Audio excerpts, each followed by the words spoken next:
नमस्कार छोट्या दोस्तांनो, आता आपण बघणार आहोत आषाढी एकादशीवरचा एक सोपा निबंध. चला सुरू करूया. आषाढी एकादशी हा एक खूप महत्त्वाचा सण आहे. हा सण आषाढ महिन्याच्या शुक्ल पक्षातील एकादशीला साजरा केला जातो. या दिवशी भगवान विठ्ठलाची मोठ्या भक्तिभावाने पूजा केली जाते.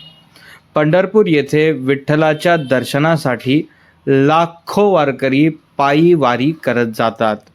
ते टाळ मृदुंग वाजवत आणि विठ्ठल विठ्ठल असा जयघोष करीत जातात.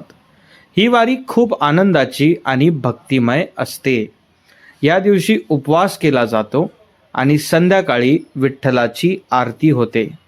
आषाढी एकादशीमुळे आपल्याला भक्ती, शांती आणि एकतेचा संदेश मिळतो.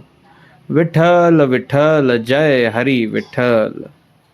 धन्यवाद.